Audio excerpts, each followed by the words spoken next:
This week on Previews World Weekly, George R.R. Martin goes to Marvel, Godzilla faces off with everyone, and we unpack your personal headcanons. It's all happening right now on Previews World Weekly.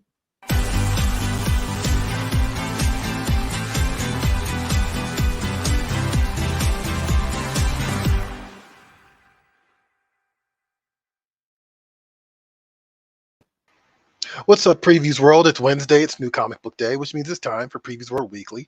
I'm one of your hosts, Troy Jeffrey Allen. I'm your other host, Ashton Greenwood, aka the Duchess of Free Comic Book Day, coming at you with your weekly reminder, May 7th. Guys, May 7th, at your local comic book shop. You can go and get up to 46 comics absolutely free, and there's a heck of a selection this year. So if you want something that's familiar, you want Sonic, you want Pokemon, you want Spider-Man, you want Archie, all of those are available. If you want to try something new, there's a ton of indie comics too. So get hype. Get hype, guys. Get hype. Get up. Come on. It's coming.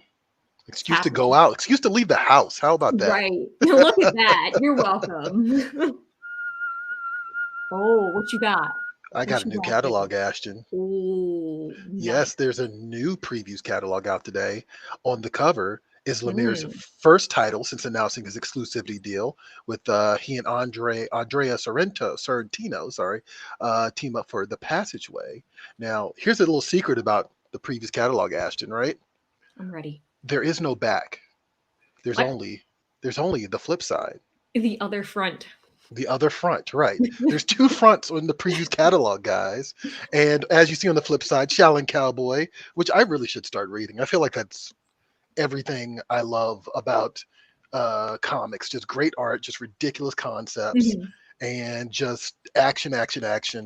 Like, yes, I actually am very big on that. So I'm actually going to talk about a book very similar to Shaolin Cowboy, for those of you who are actually interested in this, called The Five Orphans, later today. So yeah, keep up on that. All right, you know what, we screwed up last week, right? We were supposed to talk about Boba Fett, and the episode was so packed. What's up, Miles? How's it going? First LeMayo. I'm hyped. What's up, Dave? Thanks for coming back. Wicket for the win. Yes. What's Wicket? Oh, main Ewok that's like befriends Leia and is like, what the heck is this helmet about? Right. Okay. Gotcha. Okay. Well, there's more on that later for sure. Clearly, it looks like we already got people on Team Ewok here, so I don't know. We'll see what's going on. We need all the help we can get. All the help we can get, but pivoting towards Star Wars related conversations, right? Yeah, we didn't do any Boba Fett reactions, and so I'm going to say right now, spoiler warning for those of you who are not caught up yet. We didn't mean to, but we waited 2 weeks because we're nice like that. Right, you're welcome. Totally unintentional, but so yeah, spoiler warning right now. I just want to talk about this. Ashton, come on, what did you think of Boba Fett?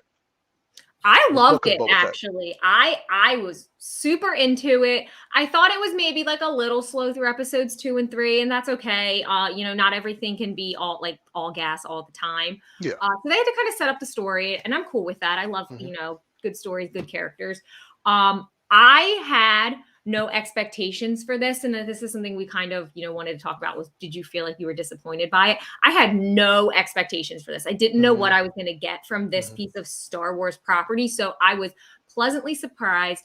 I really enjoyed the whole thing start to finish. I have to say I did. I was partial to like the Mando parts, because he's already kind of this character in like the Star Wars lexicon that we're very familiar with. So I really liked his parts. I have to say a couple of my hot takes, though, because I do want your opinions on that. Okay. All right.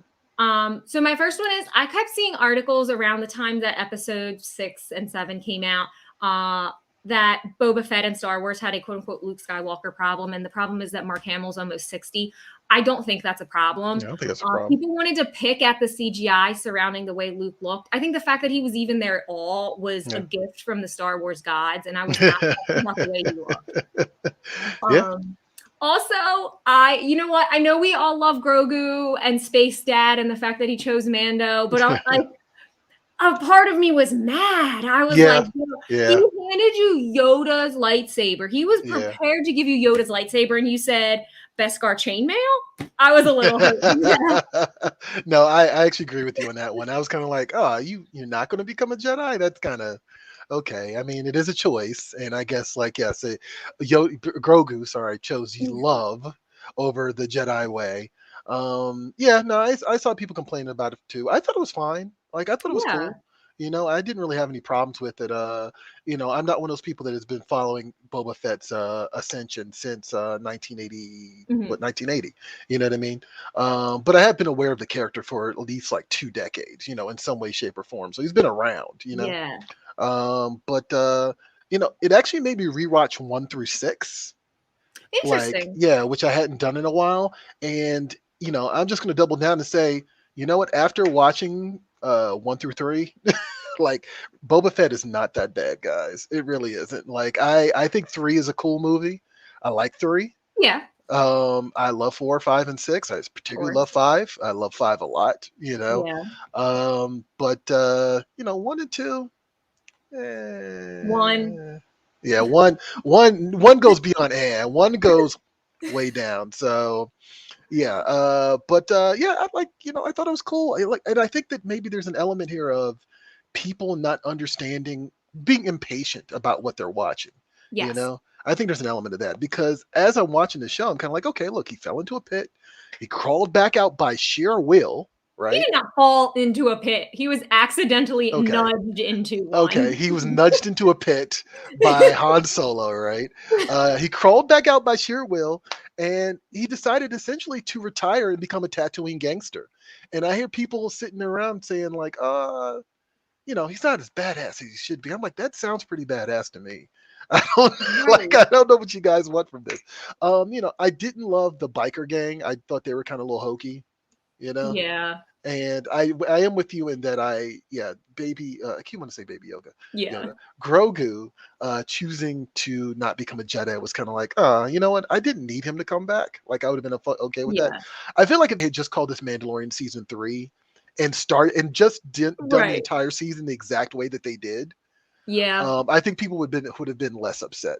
I think it's about just something about that Boba Fett name, putting that up front, that kind of Yeah. gets I people think riled up. the problem I thought, and you kind of touched on this, is like there's so much Boba Fett narrative in the Star Wars extended universe, expanded canon, whatever you want to call it, that people have all of these different expectations on what he would become. Yeah, of Or what course. he should do, or like if he's a badass, is he a killer? And I actually thought, oh my god, I can't believe I didn't mention this earlier. By the way, Cad Bane was fantastic. Yes, Cad Bane Um, was cool. great transition to live action. But I thought he actually served a purpose in that, like him showing up and saying the things he said about Boba Fett highlighted that he was a badass. He Yeah, did kill people. He was a mercenary. Like right. he did do all of these things that you expected he would, but he's just not doing that now. And I think that's Right. okay. It I shows think his it's okay. character development. Right. They didn't, draw over something, like, right. They just said, okay, we're in the latter years of Boba Fett's life, Right. and given everything that we know about him up to this point, this is where we are. And I think that makes sense, especially since the actor's older now, Right. like all that makes sense to me. So absolutely. Johnny, did you want to chime in real quick before we switch gears? Yeah, I wouldn't mind chiming in this. I liked it. I thought there were great moments throughout the course of it, like the Mhm. Han Solo getting back inside the Slave One ship and like just basically unleashing hell fury and hellfire into the Sarlacc pit. Right. Yeah. I'm like, yes, All right. Well, you mean ultimate Boba Fett. revenge. You mean Boba Fett unleashing fiery hell? Yes. Who did I say? You said Han Solo. Oh, sorry. Yeah, Boba Fett. I apologize. I apologize. Yeah, no, Han Solo is back. No, I would have loved to have seen Han Solo show up, but no, yes, Yeah. you're right. Boba Fett. Boba Fett riding atop like the Rancor. Mm-hmm. That was Oh awesome. my god, good. so cool. All right. And Right? then like, the Rancor climbing through like the streets of the and climbing the towers, kind of like King Kong. Yeah, absolutely. Wow. I do agree.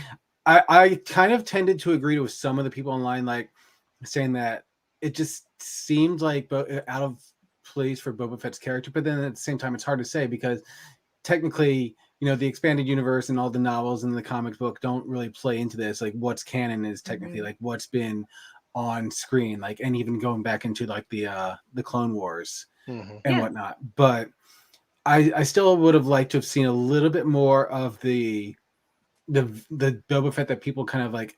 It's the mythos and the lore of what the character has kind of grown to be. You're right, yeah. Sure, But yeah. at the same time, like to Ashton's point, like it is about character development. I can kind of see how being thrown into the Starlight Pit and basically him hitting rock bottom would have changed him to his core. Would have changed his character. Like we're not seeing the Boba Fett that like all these people, have wanted to see over the years. It's like it's how he's developed into a different person. And it's like it's not the book Tales from the Bounty Hunter or whatever, or Tales of the Bounty Hunters. I can't remember who wrote that, but all in all, I do like it. I think you're right though. It could have been basically called Mandalorian season 2.5. And I think that's my final point. I think that Boba Fett, all things considered, is a strong enough character that I didn't think that there was a need to bring Din Djarin, the Mandalorian, and Grogu back.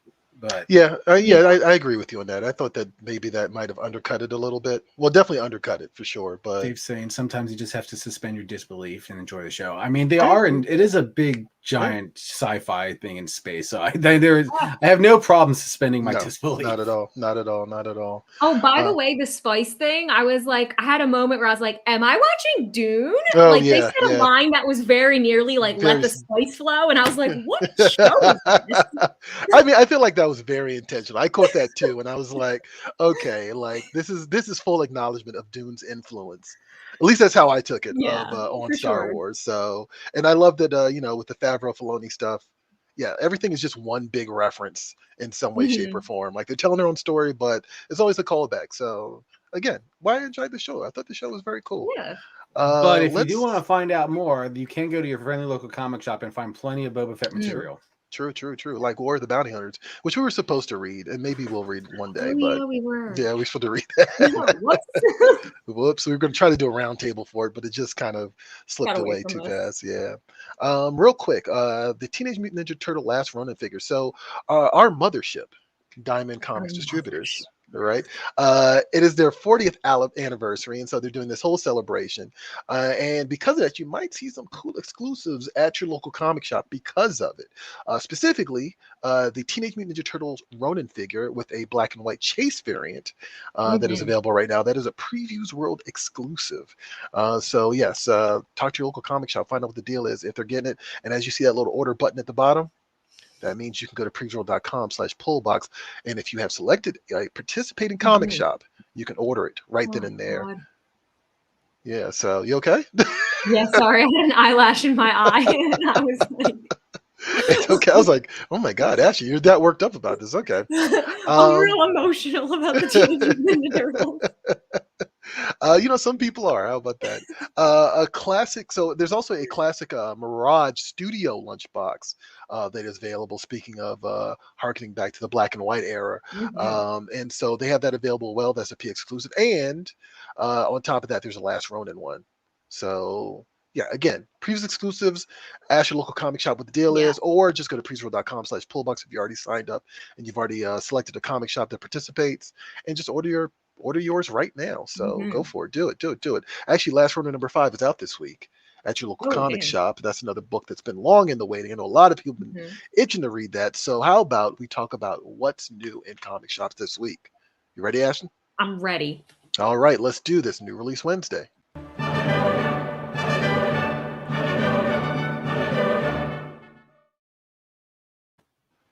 All right. So 1, 2, 3, not it. Yeah. Hey. Sorry, Ashton, it's on you. That's fine. I got this. I'm ready.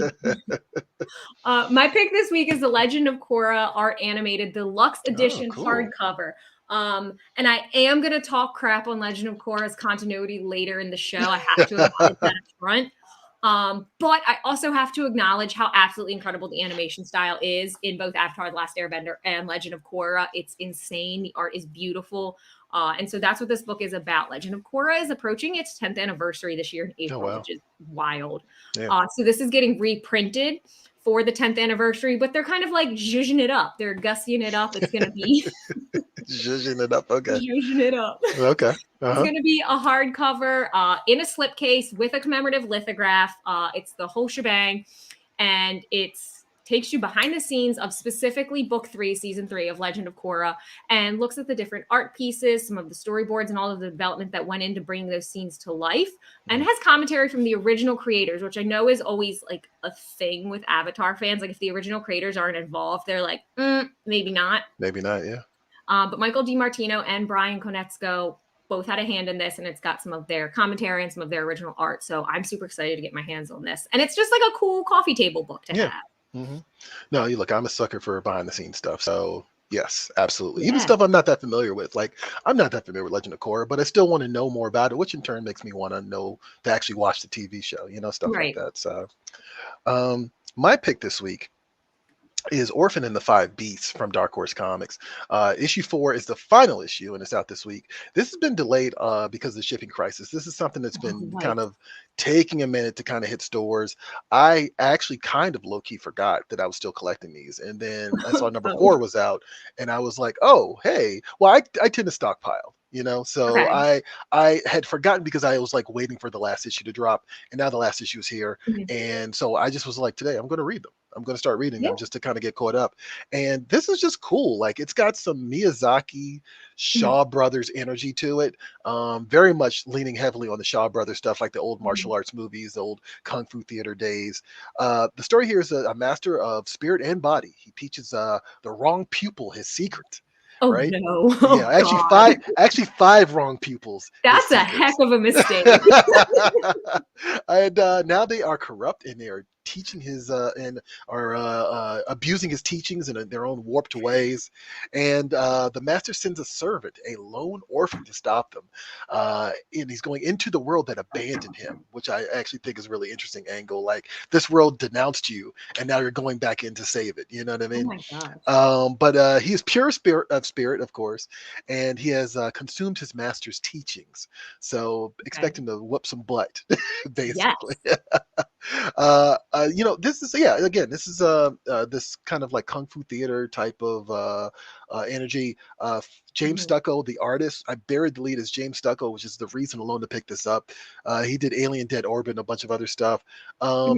He just has these like kung fu movie fight game creations that kind of enter to the story, and they're just like funky and crazy and weird. And they just suck you right in. And it's just cool to see an artist like James Stucco just navigate the page. You know what I mean? How he does something panel by panel by panel.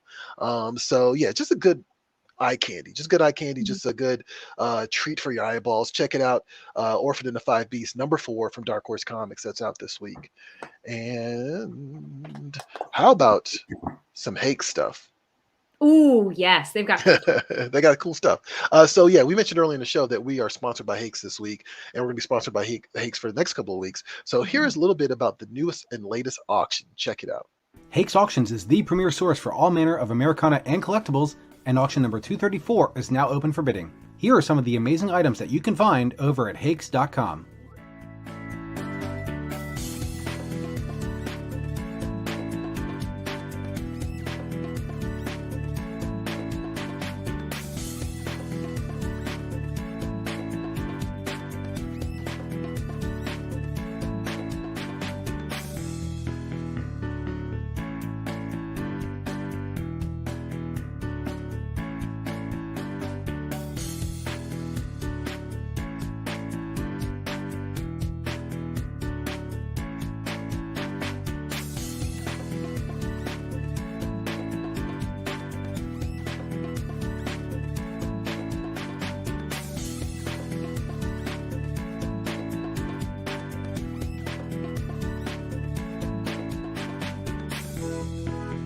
Be sure to check out the full auction by visiting Hakes.com. Closing dates for items in auction 234 are March 15th through 16th.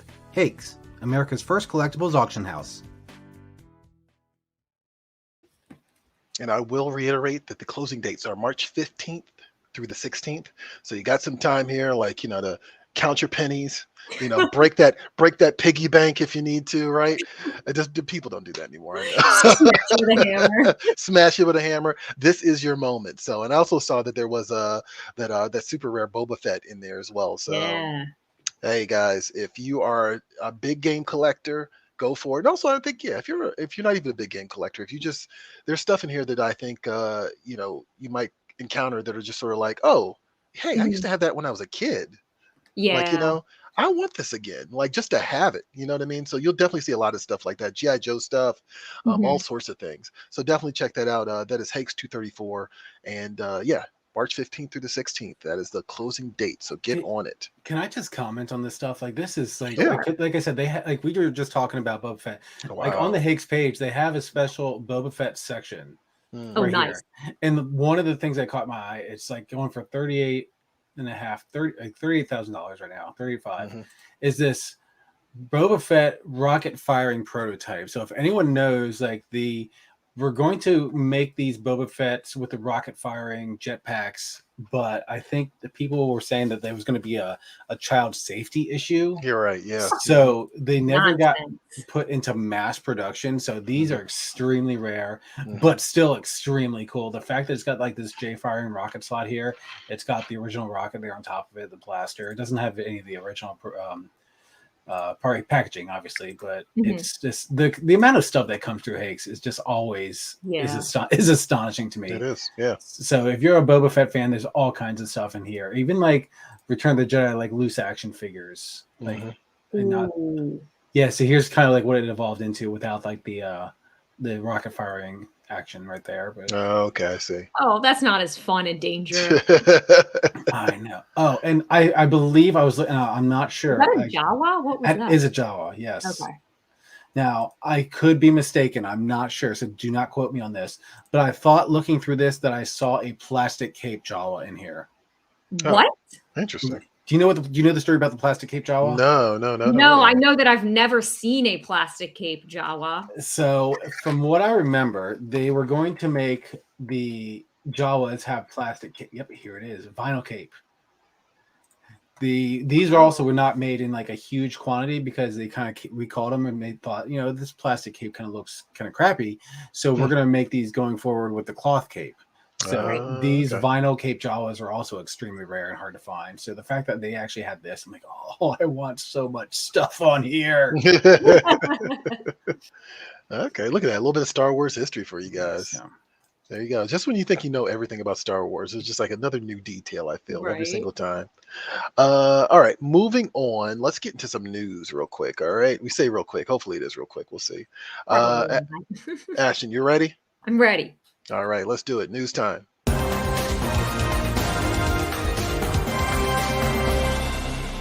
Where's the news boy at?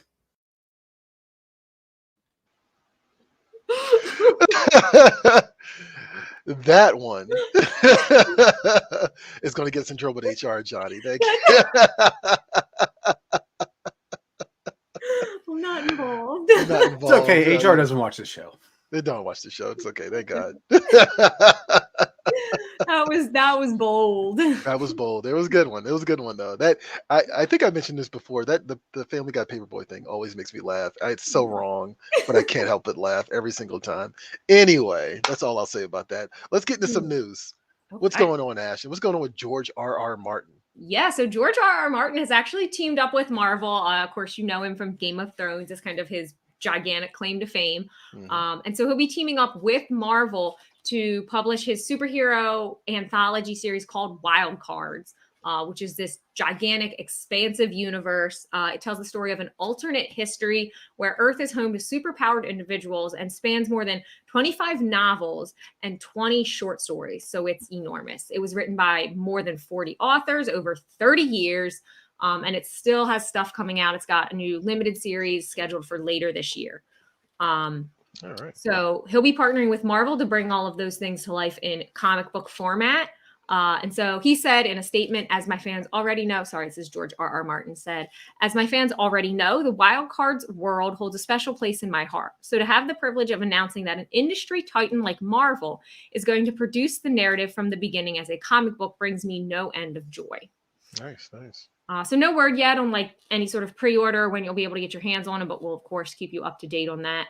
I think this could be super cool. He's known for world building, so I'm sure this is just going to be beautiful to look at. Oh yeah, for sure. Well, this is kind of reminds me of like when Marvel had the Dark Tower license from Stephen King, Mhm. and actually I guess even more recently some of the Conan stuff too. Like they've Yeah. dipped their toe into these type of things before, and they've always kind of given these high quality adaptations a run for their Mhm. money. So I'm into it. I was actually looking up just out of curiosity what the second R in George R. Martin stands Oh, for. okay. It's Raymond. It's Raymond Richard. All So right. not as exciting as I thought it would be. I thought it would be something crazy, but it's not. He's got 4 first names, He though. does. It's George Raymond Richard Martin. And actually, it's not very clear on which is first, Richard or Raymond. But yeah, Your choice, George then. Richard Raymond Martin. Anyway, a little bit more trivia for you guys. Tom Veach, I'm sorry, Tom Veach passed away actually this Mhm. past week. And so, look, I read a lot of the Dark Horse Marvel books back in the day, specifically Mhm. Star Wars Tales. And he's one of those guys. He's a comic writer. He's a novelist. He's also a poet who has had just a footprint on the Star Wars franchise. And Mhm. so he did pass away from COVID. He was 80 years old. He also wrote stories for Richard Corbin, Jack Jackson, and his brother Rick Veitch, who is also a well-known indie comics personality. Veitch and Cam Kennedy were chosen to write new Star Wars stories by George Lucas himself after you saw their collaboration on the epic comic series The Light and Darkness War. And he wrote Star Wars arcs Dark Empire, which I definitely remember, Dark Mhm. Empire 2, and Empire's End for Dark Horse Comics. So, when we talk about the EU, this Yeah. is it. This Yeah. and when people say that they prefer the EU, there's a reason for that because this stuff was high quality. And I've seen a lot of people say at times, oh, they never said this was canon. I don't think that was always true because I feel like once upon a time it was viewed as actual canon. I So actually was kind of operating under the assumption that it was, like, largely considered canon until yeah, Disney purchased Lucasfilm. yeah. Let's keep it real here. Let's be very honest here. And I feel like there's a little bit of revisionist history there. So if we get pulled away by the Disney, the mouse in the middle of the night, you'll know why. But anyway. This is the stuff they're talking about. Like this is the stuff that like they hold near and dear, and it's unfortunate that Tom Veach passed away, Mhm. especially from COVID. But I just wanted to give a mention. There's a GoFundMe right now that has been started to help his widow. Unfortunately, like we Mhm. see too often, these creators are not in a position for great health care, right? So Yeah. if you get a chance, definitely check out his GoFundMe. Tom Veach, yes, absolute Star Wars architect, if you will. I also want to point out, I didn't give you a heads up about this, Johnny, but I wanted to point out the PJ O'Rourke of National Lampoon's also passed away. He was editor in chief of National Lampoon's magazine starting in 1973. And, National Lampoon's was a humor book, kind of like Mad Magazine, kind of like Mhm. heavy metal in a lot of ways. One of those things that spawned, of course, the Vacation series, Okay, right? I was getting ready to be like, are Yeah. these things related? Right, Animal House, stuff like that. So, but it started from these magazines. So, just an acknowledgement of PJ O'Rourke as well. Passing away this past week. All right, set us off into some good news, Ashton. What's going on with comic books for Mhm. kids? Yeah, this is a real feel-good story. I'm excited about this one. So Comic Books for Kids is a charity that provides free comics to kids in hospitals and specifically in cancer centers. And so they were founded in Chicago by a fantastic guy named Mark Weiss. And so it quickly grew from just being like this small Illinois-centered operation into a massive charity that supported over 200 hospitals in every state across the U.S. And now it's expanding even further and launching its UK arm to support children in hospitals in the United Kingdom, which is really exciting. More comic books getting into more hands of more kids, which is fantastic, especially kids that need them. So Titan Comics and also Eagle Moss alum Chris Thompson and Willow Mullane are the co-directors of this new UK arm. And so when asked about it, Chris Thompson weighed in. He said, I first met Mark Weiss, the founder, when I was at C2E2 in Chicago to represent Titan Comics a number of years ago. And he told me what they were doing for kids in North America. And I immediately wanted to get involved. Titan became one of the key supporters for Comic Books for Kids. So when it came time to launch the UK side of the organization, he came back to me, which is kind of like a cool circle, like heartwarming full circle moment as Oh well. yeah, absolutely, absolutely. And hey, get more kids into comics. Why the Yeah, heck not, right? absolutely. Like I think that's incredibly important. Hey, what's up, Johnny? I just want to chime in on this Mhm. because that same C2E2 we Diamond had like the retailer summit there, and Mark was there, and I'm walking around filming things for the company, Mhm. and he sees me with my camera, and he comes over to me. He's like, "Are you the press?" I'm not really. I'm just filming things here for Diamond. He's like, "Oh, okay." And I started talking to him, and I talked to him about what the mission statement was for Comic Book for Kids, and I was so moved by it that I actually stopped whatever I was doing and filming, and like filmed an interview with him, and just hearing him talk was so inspiring to like, you know, just what they're doing, just like, you know, providing reading material for sick kids in like hospitals. Yeah. It was like such a great moment, and I'm really happy to see that they're expanding. So if anyone is interested, like definitely go to their website and try and find out more information, and like you know, see if you can help, see if you have old comics to donate, see like whatever you can to help out, because Mark is a great guy, and I think what he's doing is amazing work. Yeah, no, absolutely. Like, you know, some of I have some cast off sometime for my my comics, my ongoing comic pickups at my local comic shop, and I always kind of wonder, like, I'm like, oh, I can give them to the library, I could donate them, but there's another option, which is actually pretty cool. So awesome. Uh, Toei, Studio Kara, and Subaraya are joining forces to launch the Shin Japan Heroes Universe. So yeah. This is My a big God. one. This is bringing Godzilla, Ultraman, and Kamen Rider, as well as Evangelion, into one big old sci-fi franchise.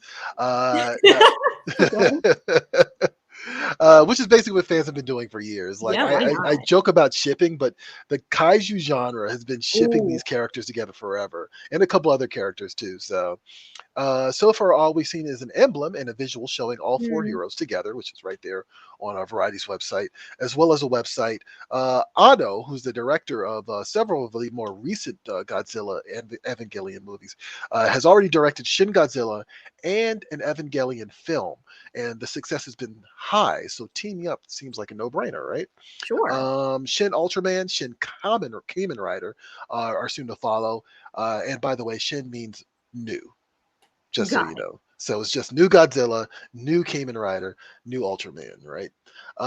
Yeah, something to look forward to. I'm curious what they'll do with this. Like, I've heard nothing but good things about the Shin Godzilla movie, and also some of the Evangelion stuff too, the more recent stuff. So I'm curious. I'm just looking for big monsters like anybody else.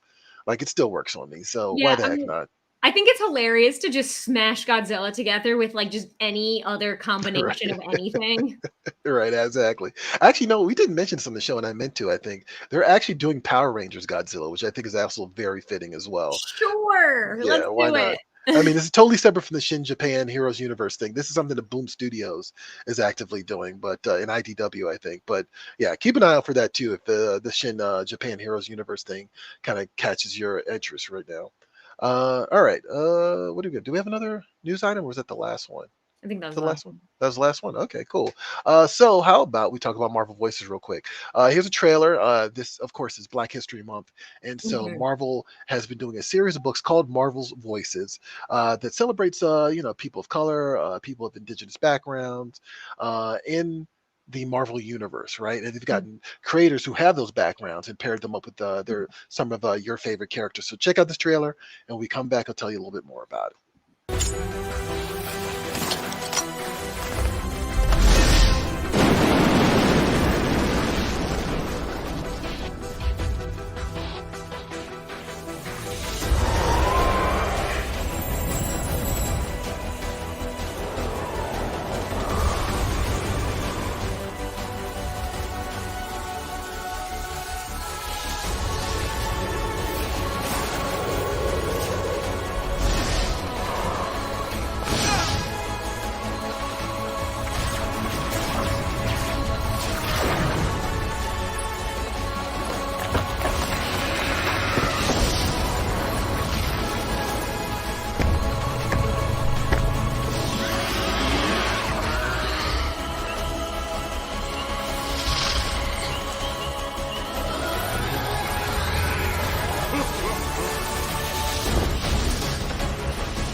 And that's actually available at your local comic shop right now. And I actually have to point out as well, there's a story in there by Sean Damian Hill. Believe me when I tell you, you want to see Sean Damian Hill's artwork. Like, you want to see it because it is really impressive, absolutely phenomenal. So he was on there with a list of names, as well as Cody Ziegler, who has done stuff for Robot Chicken and Rick and Morty.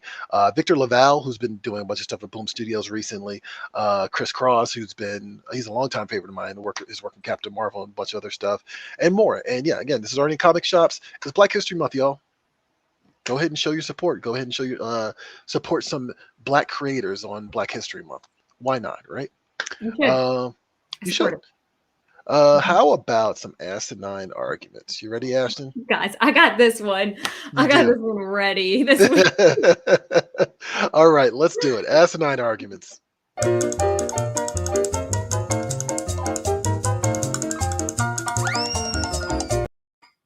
All right. Okay, I remember the question. Okay, so we're asking you guys how you feel about continuity and establishing your own personal continuity. So we wanted to ask you, what's something that was never made into official continuity, official canon by the creators that irked your soul that it wasn't formalized, but you've decided in your brain that it's a thing, you have your own personal headcanon about this. So let's see what you guys had to say. Carl says, the reason that the battle droids are so goofy in Star Wars, the Clone Wars 3D version, is that the Trade Federation never couldn't upgrade their programming. They built these death machines for mass production, but never upgraded their software throughout the whole war. In the beginning, they're really fearsome, but they start having more and more glitches the longer the war progresses, which leads to their silly personalities. Roger, Roger. That is definitely headcanon. Okay, that definitely classifies. Yo, he put so much thought into that. He did. He really did. Brandon says, Yoda's species are called Jedi. Just like the Sith were originally a species, so were Jedi. They had a war killing most of both populations. The Sith keep their numbers low intentionally. The Jedi have a painfully slow reproductive rate, preventing both from ever fully recovering their numbers. I don't know if I can get behind that. Oh, wow. It's a lot of Star Wars. Okay. Okay. I'm here for it. I'm hip. Casey says Jyn Erso gets captured at the end of Rogue One. Luke Skywalker rescues her years later as the New Republic liberates Imperial prisons. They fall in love, but she can't follow his Jedi path. Unknown to them both, she is pregnant. Oh, whoa, wait. Okay. Interesting. That took a sharp left turn. It did. She hears about Luke's academy, and in a moment of panic, she leaves her daughter on a backwater world called Jakku. Okay. Little girl grows up a scavenger until the Force awakens within her to face her destiny. Okay, I see what's going on here. Okay, all right, sure, I guess. I'm not sure why Luke creating an academy would spawn a moment of panic, though. Right? Yeah, you're gonna have to elaborate on that one, and yeah, just abandon their child. I mean, I know abandoning your kid's a thing in Star Wars, but at the same time, we need a little bit more backstory on that one. All right, what else we got? Send me your fan fiction when you have it fully realized. There you go. Zach says Gambit should have been a Summers brother. All the pieces were there to make it happen. Yeah, that's fair. That's fair. John says Batman is little more than Gotham folklore, an invention of oppressed people to give them solace in a terrible world. This is why Batman stories occur in many different time periods and reflect conflicting or contradictory outcomes and rarely seem to have a lasting impact while he remains functionally immortal. I actually kind of dig that, actually. I do too. I like that a lot, actually. That's actually pretty cool. I'm going to say, you know what? I'm going to subscribe to your headcanon, sir. I think that we can be of two minds about this. I agree with you on that one. Well, what's this? What we got? Whoa, Dave's out here saying Amidala was the real Sith Lord. Oh, that would have been cool, actually. That's wild. That would have been really wild. Andrew says Gilligan's Island is an allegory about hell, with each character representing one or more of the 7 deadly sins. Saved by the Bell is a fantasy world that takes place in Zach Morris's head. I feel like I've heard that second one before. I've definitely heard the Gilligan's Island thing before. Oh, well, yeah, I was talking about the Saved by the Bell thing, but you've heard the Gilligan's Island thing before. It sounds a lot like Lost to me, actually. Oh, maybe that's what I'm thinking of. It sounds like he described Lost, actually. That's really interesting. Yeah, but honestly, the Gilligan's Island thing blew my mind. So I sat down and I'm like, no, wait a minute, hold on a second. I need to piece this out together. I'm like, okay, Mr. Hal, Greed. Ooh, Okay. Mrs. Hal, Vanity. Okay. Ginger, I guess Ginger was the movie star, right? maybe. Yes. Yeah. Yes. Yeah, because Marianne. Marianne's Ginger the- symbolized lust. Marianne symbolized envy. The skipper was gluttony. Gilligan was sloth, and that leaves the professor as wrath, which I don't really see. But like, when I started looking, I'm like, oh my god! Wow. It's almost there. It's almost there. Yeah. It's almost It's not there. a bad theory. Interesting. I'm sold. I'm sold. You got me. Okay. All right. Hey, you know what? I just made a statement the other day where I was like, you know what? Just because you don't think about these things doesn't mean the creators don't. So, Yeah. and just because you do think about these things also means, yes, the creators most definitely have thought about this at some point in Yeah. time. So, why the heck not? Speaking of headcanon, Ashton, Mhm. I do feel like an unforeseen side effect of headcanon Okay. is how quickly things fall down their memory hole in geek culture. For example, how hated the Ewoks were. You want to explain? You want to talk a little bit more about this? I'm hot on this. Let me tell you. Okay. I don't even know where to start. But Mhm. yeah, the Ewoks have been slandered for the last 50 Oh, yeah. years. Yeah. Uh-huh. So this was like a thing. Star Wars Return of the Jedi came out and everyone's like, yo, screw the Ewoks. They're so stupid. Bunch of little bears waddling around on a planet. They beat stormtroopers. They beat Right. imperially trained stormtroopers. Mhm. Whatever. The Ewoks got so much hate. And everyone's like, these are pointless. They're for children. They're supposed to have, a marketing appeal. They're all about selling products, selling movies. Right. Yeah. Lo and behold. Who is about selling products and selling streaming and selling toys? Right. Okay, so here's my thing that I am Mhm. hot on. Why what makes Grogu so adorable and so cute and so like we're rooting for him, we want him to have a good outcome, Mhm. that doesn't apply to the Ewoks? Like Hmm. why does Grogu's cuteness factor not translate to the Ewoks? Because they are, for all intents and purposes, fulfilling the same exact role. Like, there's Yeah. no reason Grogu needed to be this ungodly cute other than marketing appeal. Yeah. And Yeah, that's the fair. same exact thing Lucas did with the Ewoks, and everyone was mad about the Ewoks, but no Mhm. one's mad about Grogu. This is Ewok erasure, as far as I'm concerned. I give man justice for the Ewoks. You know, it's funny too. I actually just rewatched, or I was kind of like halfway rewatched Clerks, and there's a whole bit in there about how annoying the Ewoks are and how they're just, needlessly cute and all this other stuff. So yeah, it was very much a thing. It was, and I think it's really interesting that maybe perspectives have changed on what's acceptable to Star Wars now. Because I mean, I would kind of feel that Jar Jar Binks is in that category too, right? But Jar Jar Binks immediately backfired with just about everybody. I feel like the Ewoks are a little bit more divisive. Yeah, I I feel think like it's more in the middle. the thing that I think made Jar Jar like grating was his voice and the way he talked. The Yeah. Ewok, neither the Ewoks nor Grogu talk. They just do like gurgles and Hmm. little Yeah. noises. Yeah. So I don't understand. Like, and I was really thinking about this. I'm like, is it the way they look? But they're both like small in stature. They've got like the big doe eyes. Like, it's literally the same formula. Hmm. It just didn't. Oh my God, you guys! I figured out this guy has a name. For the longest time, I was like, the little one in the nest at the party at the end. His name is Nippet. Nip it. Perfect name for an Ewok, Baby Nippet. It is actually. It's a Why perfect does name. Baby Nippet not have the same cuteness appeal as Baby Yoda? What happened? Why did Nippet not get his moment in the Yeah, light? I really think it's all about, I like Johnny, correct me if I'm wrong, because I didn't get into Star Wars until the late 90s, right? So there's some things that there's some gaps in my logic here that I'm just might be making up. But wasn't the backlash against the Ewoks not really just Return of the Jedi, but the subsequent specials that followed? Wasn't that the linchpin for this, or like, oh no, Lucas is sold out, like he's destroyed Star Wars for a whole generation, that type of mentality? I feel like it came around before. Are you talking about the special editions in like the late 90s? No, the TV specials. Oh, Were they in the Christmas special? no. No, they weren't the Christmas special, but there were like a series of like little TV movies. Yeah, there were two. There's like the Battle for Endor, and I can't Right. remember what the other one Yeah. was. Hmm.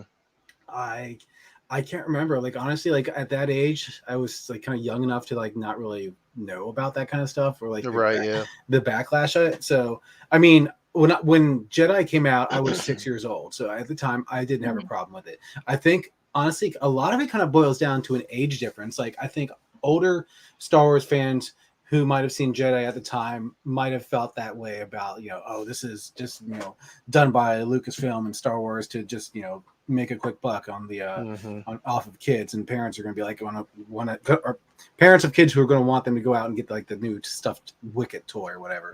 Right. I don't think it was like until years later where like the backlash really grew. I personally don't have a problem with it because, like I said, I was 6 when I watched it, so it was perfectly fine to me. All right, yeah, you're the prime demographic.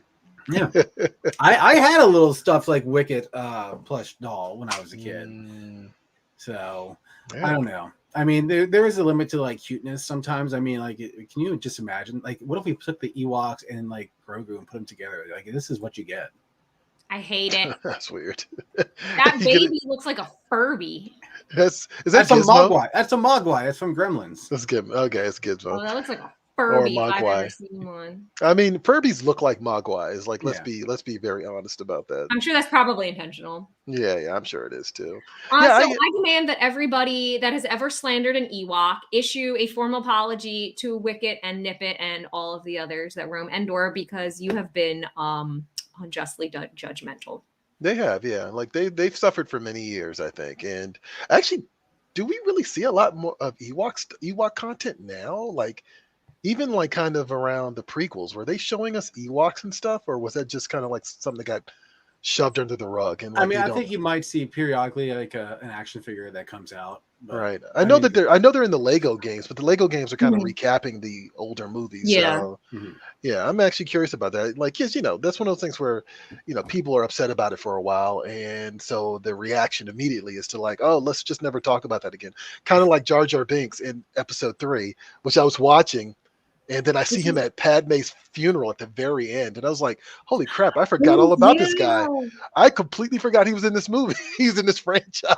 He like ends up a senator somehow, right? He does. Yeah. Well, actually, speaking of headcanon, that is actually my favorite headcanon, that all of this is Jar Jar Binks' fault because of what he said in the Senate, and I think in Attack of the Clones, which I cannot remember verbatim, but I do remember that being kind of like a theory that was floating around at one point in time. I was like, yeah, I kind of like that. Oh, there was the theory that Jar Jar Binks was a Sith Lord because he was secretly behind the strings, secretly behind the scenes, pulling all the strings. Yeah, no, right. I hate it. He's the one that happened to give immediate emergency powers to the Supreme Chancellor. Yeah, there you go. That's what it was. Right. So, who let Jar Jar Binks make that decision?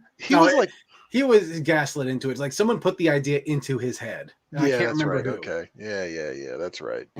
Oh my God, he's top heavy. Anyway, actually, you know what? I realized I did gloss over your own personal headcanon. Did you want to jump on that real quick? Oh, it's much less interesting than yelling about Ewok erasure. But what was I going to say? Oh yeah. So I should say this because I did mention earlier that I was going to slander Legend of Korra. So let me do that real quick. Legend of Korra did Sokka so dirty. Sokka and Suki both, but Sokka specifically. He never got to get married. He never had kids. Like, that's so ignorant that he apparently dies relatively young, which is also unfair, rude, especially because a lot of Sokka's storyline in Avatar: The Last Airbender is underscored by his romantic relationships, first with Yue and then with Suki. Right. So it's all about like how that informs his approach to the war and what loss means to him. And they just completely abandoned that plot point and that character point. We're just like, yeah, whatever. Sokka can like go away now. Rude. So in my head, he married Suki. They had children and they lived happily ever after. And I want that for him. He deserves it. That's good. Actually, yeah, I can also double down some more Star Wars headcanon for you guys. I vehemently do just deny the outcome of Han Solo and Princess Leia's relationship in Force Awakens. Like, I'm just that entire thing left such a bad taste in my mouth. Like, I just was like, they couldn't just be happy. Like, Right. you just had to make this ugly spectacle out of their entire relationship, For you what know. reason? Right, especially on the heels of the EU too, right, where they have kids and their kids become Jedis, like, Right. it's just sort of like, and especially my big gripe was that the original trilogy, this is going to go into a whole thing, but the original trilogy makes it a point to show that Han is selfish, right, and Yes. that he gradually becomes a not selfish person, right, Correct. becoming a member of the team, becoming a part of the rebellion, doing his part, et cetera, right. Mhm. And then Force Awakens kind of just pushes that all to the side and says, no, he just went and became and started doing, like, spacefaring missions and bounty hunting and all this other stuff all over again. And I'm just like, I didn't really need that.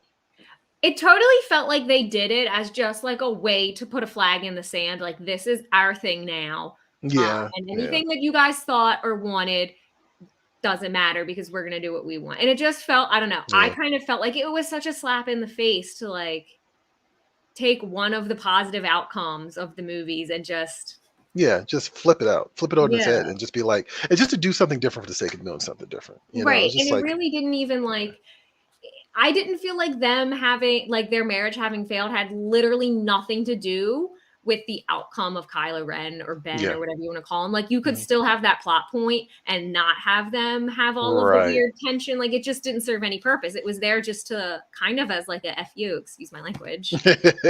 No, I think you're right about that. Like, I kind of felt that too. It's yeah, yeah, like his shortcomings, Kylo's shortcomings.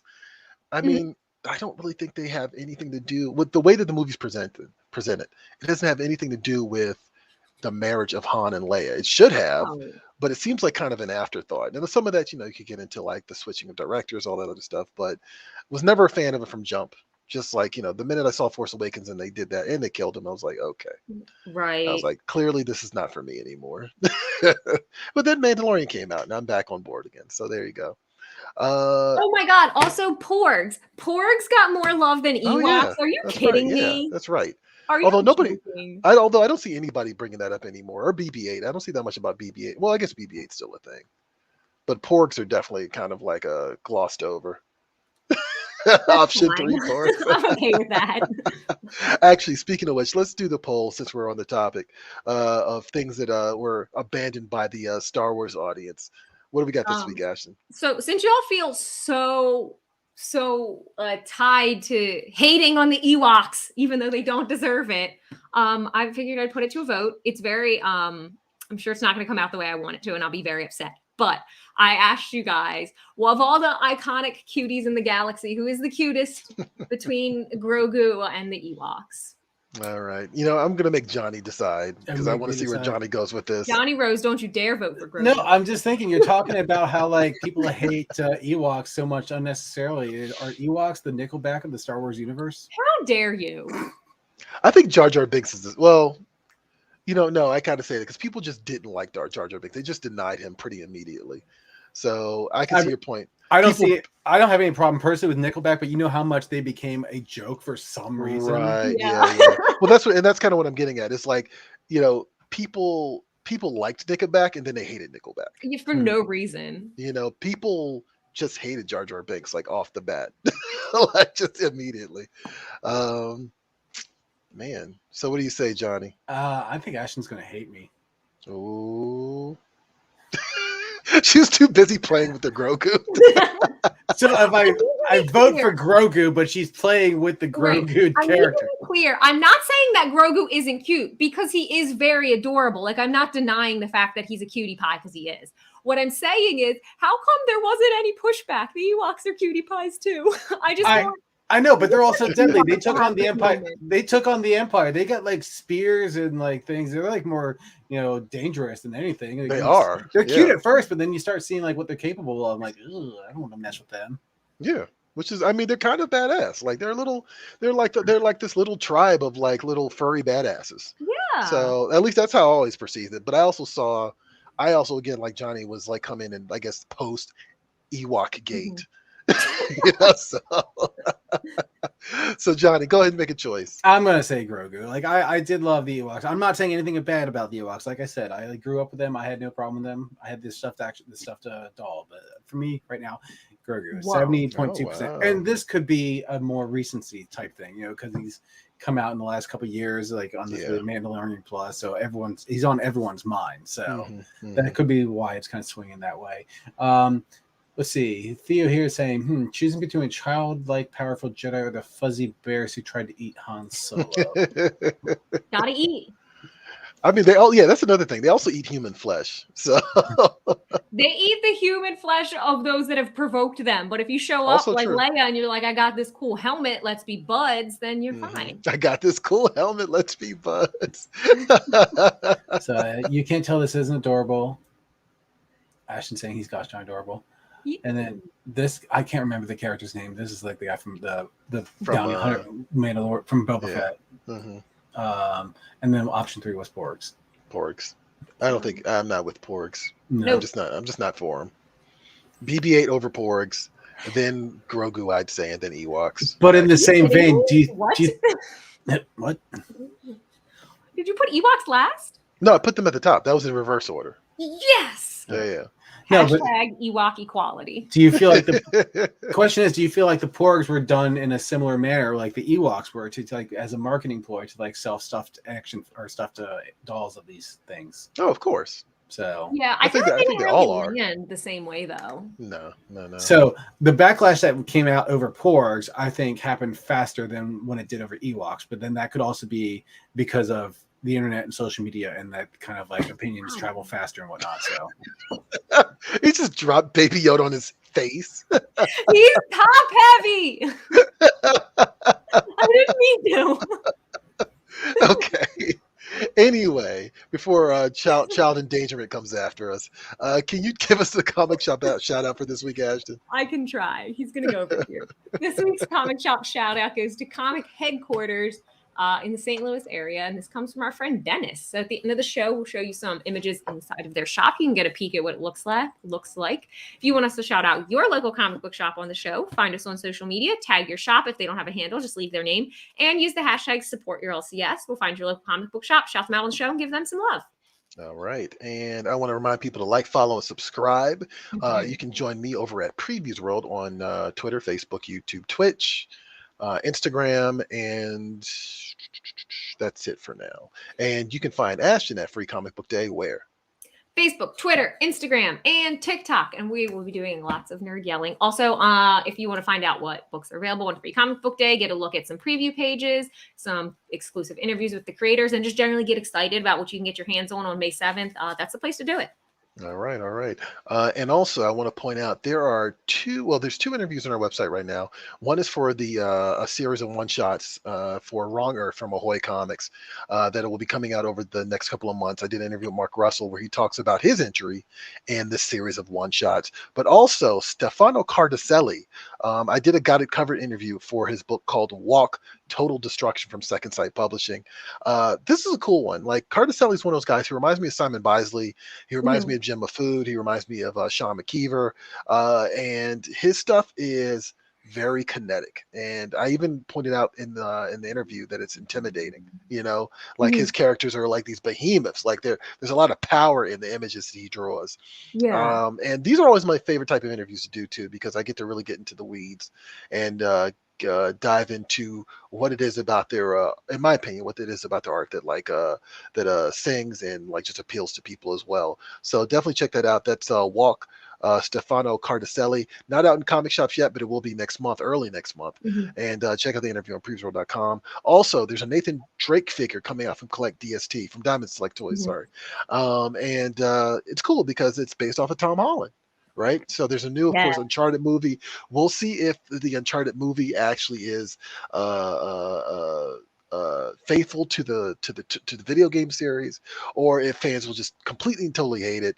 But at the same time, these Diamond Select Toys action figures are very authentic. Actually, like I got to give them a lot of credit. Like their faces, the sculpts on these faces have gotten really good, and got to be real, looks like Tom Holland to me. It does. They make great figures.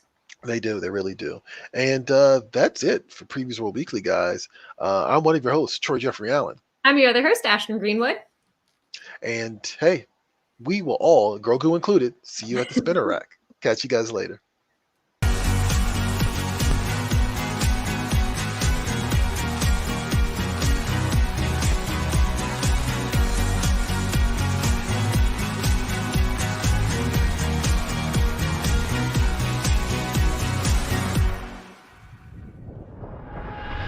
Don't forget that you can catch Previews World Weekly streaming live every Wednesday at 4 p.m. Eastern, 1 p.m. Pacific at Previews World on Facebook, YouTube, and Twitch.